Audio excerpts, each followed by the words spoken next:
Roadies में रिया चक्रवर्ती से भिड़े गौतम गुलाटी तो नेहा धूपिया ने फटकार लगाई। भाई कंप्लीट पूरा बवाल मचा है रोडीज में। डबल क्रॉस चल रहा है इस वक्त। ग्रैंड फिनाले का इंतजार कर रहे हैं क्योंकि शो अब बेइंतहा करीब पहुंच रहा है। लेकिन अब एक प्रोमो इस हफ्ते का वायरल हो रहा है जिसमें नेहा धूपिया रिया चक्रवर्ती गौतम गुलाटी से भिड़ती नजर आ रही हैं। दोनों का कहना था कि गौतम का बिहेवियर बिल्कुल भी ठीक नहीं है। वहीं रिया और नेहा से फटकार पड़ने के बाद गौतम भी चुप कहां बैठने वाले हैं। वो पलटकर वार करते हैं, जवाब देते हैं दोनों को कायदे से। जी हाँ, गौतम और रिया के बीच झगड़ा शुरू होता है। दरअसल अब जो एपिसोड आप देखेंगे उसमें ये झगड़ा होगा जिसमें रिया के साथ कोई अलायंस नहीं बनाता। आपको याद होगा लास्ट एपिसोड में क्या हुआ था, वो अकेली रह गई थी क्योंकि प्रिंस ने कहा नेहा के साथ पहुंच गए, एल्विश के साथ पहुंचे गौतम गुलाटी।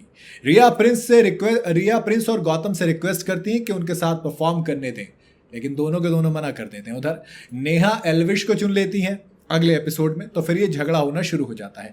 आपको याद होगा नेहा और एल्विश का अलायंस तो शुरू से चल रहा है और इन तीनों का अलायंस चल रहा था। लेकिन जब पिछले टास्क में जरूरत पड़ी तो प्रिंस नेहा के साथ चले गए और एल्विश गौतम के साथ ही अलग रह गई। वहां पर भी काफी भड़की थी, काफी बहस भी हुई थी।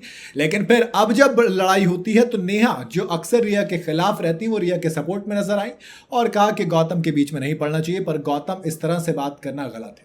गौतम बोलते हैं कि उनका ऐसा मतलब नहीं था। गौतम नेहा से कहते हैं कि अगर वो गलत शब्द का इस्तेमाल करेंगी तो दोस्त दिक्कत हो जाती है कि जब हम उनको बोल देते हैं। अक्सर नेहा शटअप वगैरह बोलती रहती हैं, तो इसलिए गौतम गुलाटी नेहा से कहते हैं कि उनके और रिया के बीच में ना पड़े, आपस में बात करने थे। इसके बाद गैंग के बाकी लोग दोनों को शांत करवाते हैं। मामला थोड़ा सा भड़क जाता है। वैसे ऑनेस्टली कहूँ तो काफ़ी कुछ चल भी रहा है एंड धोखा भी मिला क्योंकि रिया उस टास्क में परफॉर्म ही नहीं कर पाई जहां पर उनको इम्यूनिटी प्लस रोडियम्स दोनों जीतने का मौका था।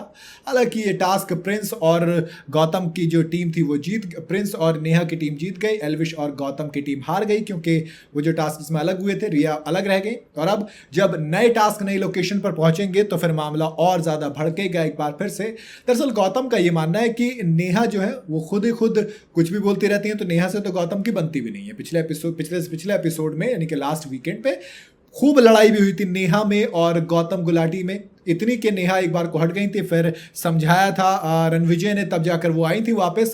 और गौतम ने कहा कि यार देखो ये खुद जब बोलती हैं शट अप, दिमाग विमाग ये, तब इनको कोई दिक्कत नहीं होती, लेकिन अगर हम इनको बोल दे तो भड़क जाते हैं। हाँ, रिया का गुस्सा जायज था। रिया इसलिए भड़की हुई थी क्योंकि जो अलायंस चल रहे थे प्रिंस ने एकदम से अलायंस तोड़ दिया। प्रिंस ने भी क्लियर कहा कि तुमने पहले गौतम से पूछा अलायंस बनाने के लिए, तो मैंने नेहा से पूछ लिया। मैं किसी की लाइफ में ऑप्शन नहीं बनना चाहता।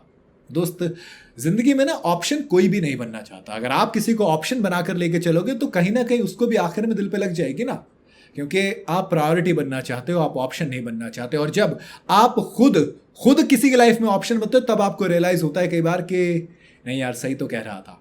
सेम चीज रिया के साथ हुई। रिया ऑप्शन में लेके चल रही थी प्रिंस को, लेकिन प्रिंस ने जब क्लियर कहा कि अगर मैं तुम्हारी प्रायोरिटी नहीं हूं तो फिर तुम भी मेरी प्रायोरिटी नहीं हो। Life is like this.